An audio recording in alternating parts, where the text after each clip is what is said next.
రాబోతున్నాయి కదా, ఏ గవర్నమెంట్ వస్తుంది అనుకుంటారండి? ఆంధ్రప్రదేశ్లో ఏంటంటే ఇంతకుముందు ఇప్పుడు జగన్మోహన్ రెడ్డి గవర్నమెంట్ ఉంది.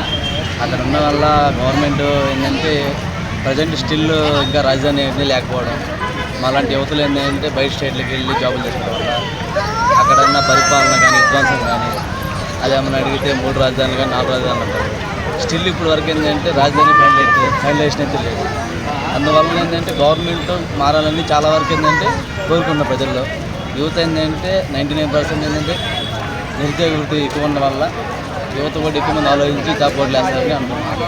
కానీ జగన్ గారు మాత్రం సంక్షేమ పథకాలు ఇచ్చాము, అలాగే వాలంటీర్ వ్యవస్థ కానీ సచివాలయం వ్యవస్థ కానీ ఎక్కువ ఉద్యోగ అవకాశాలు ఇచ్చాము. ఈసారి 175కి 175 కొడతామంటున్నారు కదా. 175 కాదు కానీ 175కి 10 సీట్లు కూడా వచ్చే ఛాన్స్ ఏపీ గవర్నమెంట్ లేదనేది అందరికీ ఉద్దేశం అండి. అందువల్ల అతను ఇచ్చే గవర్నమెంట్ పథకాలు ఏంటంటే ఏదైతే పథకాలు అమలు చేస్తున్నా అంటున్నాడో ఆ పథకాల్లో ఎటువంటి నాణ్యత లేదు. నాణ్యత లేకపోవడం ఒకటి. ఏదైతే వాలంటీర్ అంటున్నారో వాలంటీర్లు అనేది అతని యొక్క వాళ్ళ కార్యకర్తలు తప్పక మిగతా వాళ్ళకి న్యాయం జరిగేది అయితే ఏదీ లేదు.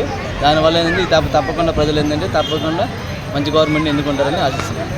సో జగన్ పరిపాలన చూశారు, మనం ఇంతకుముందు చంద్రబాబు నాయుడు పరిపాలన కూడా చూసాం కదా. అసలు ఇద్దరి మధ్య పరిపాలన తేడా ఏంటంటారండి? చంద్రబాబు నాయుడు గారు చేసిన పనులు ఏంటంటే ఓన్లీ డెవలప్మెంట్ మీద కాన్సన్ట్రేషన్ ఎక్కువ చేశారు. ఆయన అయితే సంక్షేమ పథకాలు కానీ రాజకీయం మీద దృష్టి పెట్టలేదు. అందువల్ల ఆయన కొంచెము లాస్ట్ టైం ఏంటంటే ఒక్క ఛాన్స్ అనేది జగన్మోహన్ రెడ్డి వల్ల ఆ ఒక్క ఛాన్స్ వల్ల జగన్మోహన్ రెడ్డి గారు రావడం జరిగింది.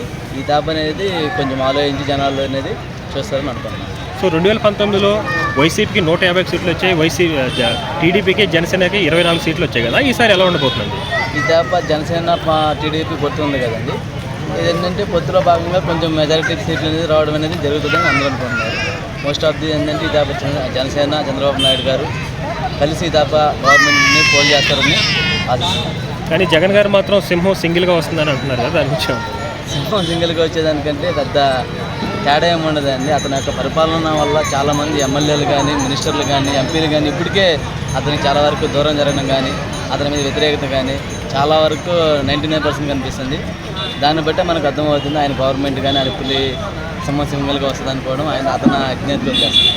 సో 1 ఓవర్లో నెక్స్ట్ ఏపీకి ఎవరిని సీఎంగా చూడాలనుకుంటున్నారు? నారా చంద్రబాబు నాయుడు గారు సీఎం అవుతారు.